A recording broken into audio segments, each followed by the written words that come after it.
You have definitely seen the iconic swoosh on a sneaker, but this is something different. A sneaker that looks premium, feels high quality, but costs half the price of Nike. The brand was launched just 3 years ago by two sneakerheads. It started as an idea and has quickly turned into one of India's fastest growing sneaker brands. You see, India's sneaker market has gone from 8,000 crores to 22,000 crores in just 4 years. But it's been completely dominated by foreign brands, Nike, Adidas, Puma and New Balance. Indian brands barely visible in the premium sneaker market. But things are changing. Indian brands like GullyLabs and Comet are slowly rising. Comet sold over 2 lakh pairs, generating 4 to 5 crores in monthly revenue. Their limited drops sell out in just minutes. Collaborations with Indian artists generates massive social media buzz, and their Instagram community of over 2.4 lakh sneaker lovers actively promote the brand. Comet isn't just trying to compete with big names like Nike and Adidas. They're rewriting the rules of brand building with art, culture and storytelling. Can Comet become India's version of Nike? And can an Indian brand build a sneaker culture in a market obsessed with foreign labels?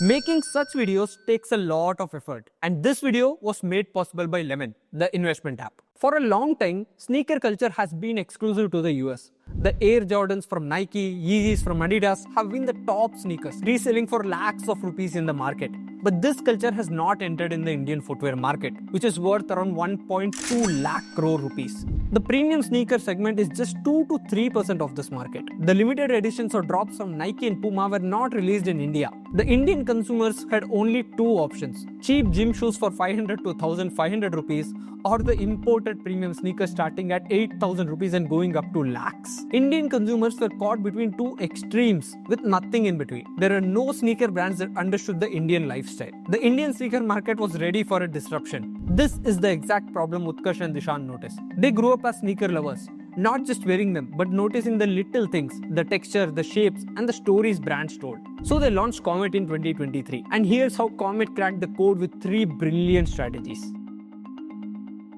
Comet positions its shoes around 4,300 rupees, the perfect gap no one else noticed. They're not trying to be the cheapest or the most expensive.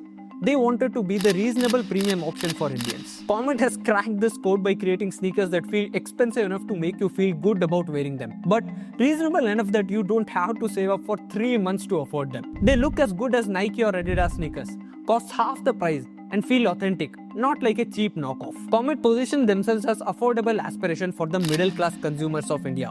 This segment of the market is price sensitive and brand conscious, and the timing was perfect. India's middle class population is growing and will reach 60 crores by 2030, who want premium and affordable fashion to express themselves. Other Indian brands offered affordable alternatives but deliver low quality. Consumers buy once and never return. Comet understood this. To capture this market, they had to deliver a quality that can be compared to international brands. So, the founders focused on product quality and clarity. Comet took a completely different approach.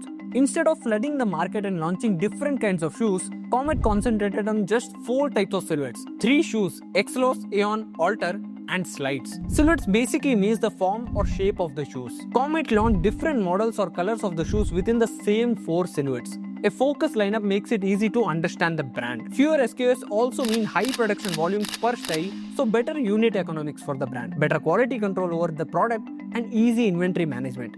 Comet obsesses over details of the design and quality of the shoes. So, the customers feel they are getting 10,000 worth quality for just 4,000 rupees. Instead of having complex distribution network and retailer relationships across thousands of stores like big established brands, Comet decided to sell directly to consumers. They decided to go completely digital first without any physical stores. This model helped them in saving costs and controlling the entire customer experience from discovery to delivery in the initial phase. The direct-to-consumer model also allowed Comet to be more experimental in designs and drops. They didn't have to convince a retailer to stock the products and be more responsive to trends and more willing to take creative risks. This became a competitive advantage for the brand, as the target consumers are young people whose taste and preference keep on changing quickly. Building a cult following and community has been a big part of Comet's branding strategy. Their official Instagram page has almost 2.5 lakh followers, and the content doesn't feel like an ad. Most other brands in this segment rely on celebrity endorsement and discount-driven sales, but Comet positioned themselves as more than a footwear company. they became cultural curators. The drop culture strategy helped them build this cult following. You see, instead of keeping inventory constantly available, Comet turned releasing shoes into a cultural event. They tease upcoming designs through social media posts, build anticipation with countdowns, and then release limited quantities that would sell out within minutes. For example, Comet collaborated with Shantanu Hazarika, a visual artist, and created custom artwork for sneaker designs. Comet made over 50 lakh revenue in just 2 hours. This was the first time a homegrown sneaker brand sold out this fast in India.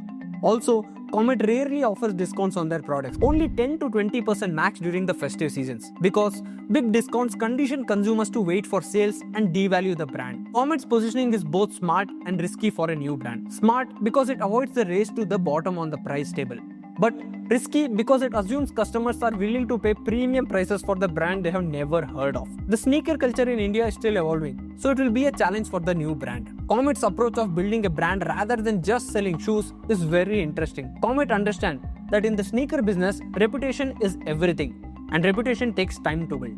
This approach also positions them well for the long term. Instead of trying to be everything to everyone from day one, they are building expertise and credibility in a specific area before expanding. This strategy might look slow compared to the venture capital fueled growth stories, but it's also the kind of strategy that builds a sustainable brand. For decades, Indian consumers associated premium quality with foreign brands. Local brands were seen as cheaper alternatives, not genuine choices. Comet is part of a new generation of brands challenging this perception. Comet has recently raised a funding of $7 million and is expanding its offline presence. What do you think? Can Comet become India's first 1,000 crore sneaker brand and prove that Indian consumers will choose local over global? Let us know in the comments below. If you enjoyed the video, please hit the like button and subscribe to Case in Point for more such content. I'll see you in the next one. Bye bye.